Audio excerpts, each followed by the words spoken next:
नमस्कार दोस्तों, राधे राधे।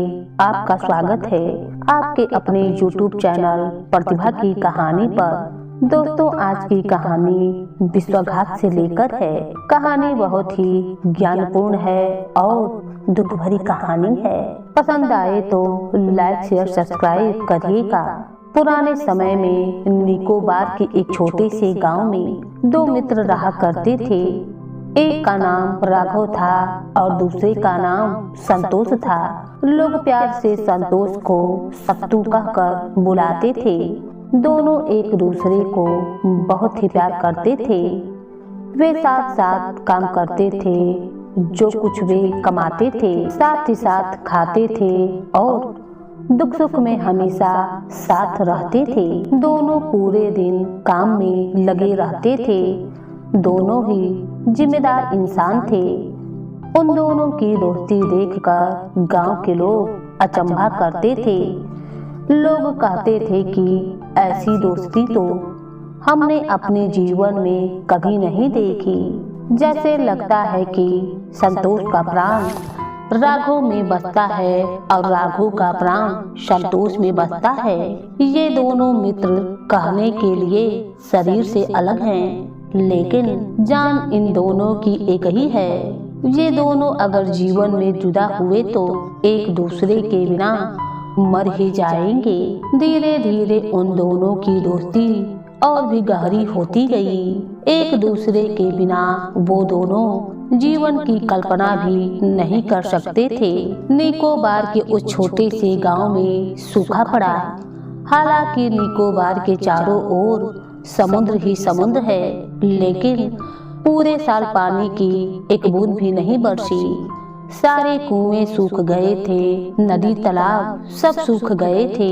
मनुष्य जीव जानवर पक्षी बिना पानी के मर रहे थे। हर तरफ त्राही त्राही मची हुई थी। राघव एक अच्छा जादूगर भी था। वह जादू की कला में माहिर था।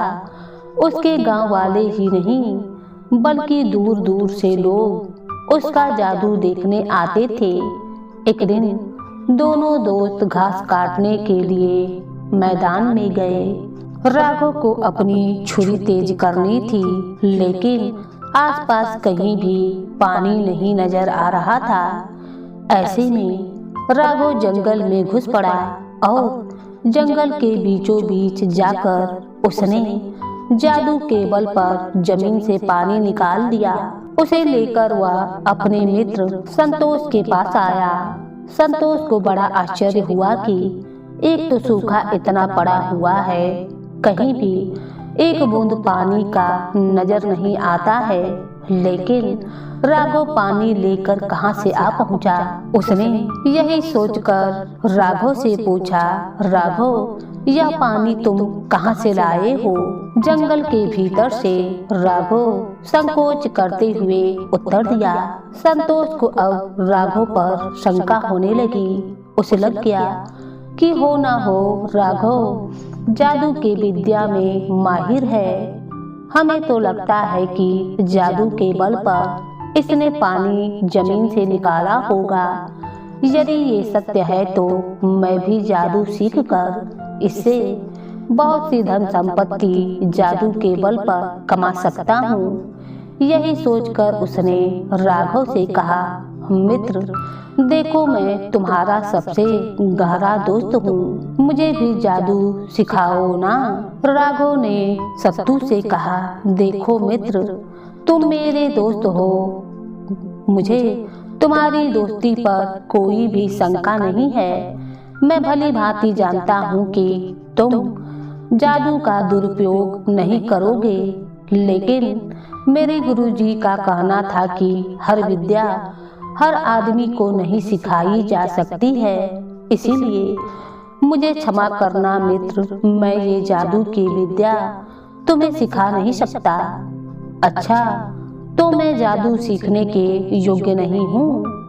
उसकी बात सुनकर सत्तू क्रोध पूर्वक चीख पड़ा। इस नाराजगी में उसने आओ देखा न ताव देखा, तलवार निकाली और अपने मित्र का सिर धड़ से अलग कर दिया। राघव के धड़ को उसने वहीं जमीन में दफन कर दिया और सिर को लेकर घर पर आ पहुंचा। घर पर उसने राघव के सिर को एक खंभे पर लटका दिया, लेकिन रात में वह सिर सत्तू से बहुत सी बातें किया करता था, जिससे डरकर सत्तू गांव छोड़कर भाग गया। वह दूसरे गांव में जाकर बस गया। वहां जाकर उसने शादी की और आराम से रहने लगा। कुछ समय के बाद उसके घर पर एक पुत्री का जन्म हुआ। वह एक खूबसूरत सी लड़की थी। सभी उसे बहुत प्यार करते थे। सत्तू अपना सुखमय जीवन बिता रहा था, लेकिन एक बार अचानक उसकी लड़की बीमार पड़ गई। सत्तू ने उसका बहुत इलाज कराया, बहुत से वैद्य हकीमों से दवा लाई, लेकिन उसको कोई आराम न हुआ। ज्योतिष के पास गया, लेकिन वहां से भी उसको कोई अच्छा परिणाम हासिल नहीं हुआ। दुखी और थका हारा होकर संतोष इधर उधर बैठकर रोया करता था। एक रात वह थके होने के कारण जल्दी सो गया। गहरी नींद में उसने एक स्वप्न देखा।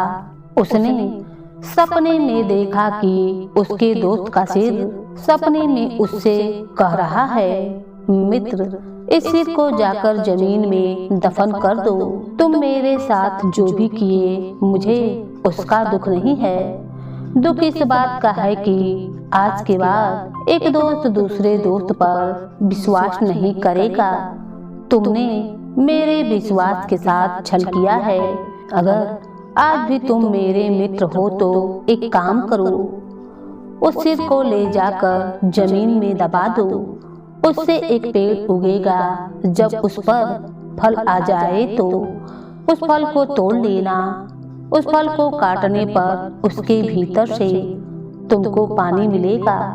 वह पानी अपनी बेटी को पिला देना, वह ठीक हो जाएगी। संतोष की नींद टूट गई। वह उठा तो उसे अपनी करनी पर बहुत पछतावा हो रहा था। वह मुंह अंधेरे ही उठ बैठा और दौड़ता हुआ अपने पुराने गांव में जा पहुंचा। घर में खंभे पर लटके राघव के सिर को उसने उसके बताए अनुसार जमीन में दबा दिया। कुछ समय के बाद उस सिर से एक पेड़ पैदा हुआ। उस पर फल लगे। सत्तू ने फल को बीच से काटा और पानी निकालकर बेटी को पिला दिया। यह फल नारियल का फल था। कुछ ही दिनों में लड़की बिल्कुल चंगी हो गई। सत्तू उसे स्वस्थ देखकर बहुत ही खुश हुआ। उसे दुख हुआ कि उसने राघव जैसे भला चाहने वाले मित्र के साथ ऐसा विश्वासघात किया है। वह अपनी करनी पर खुद ही पछता रहा था कि उसने ऐसे अच्छे मित्र को दगा दिया।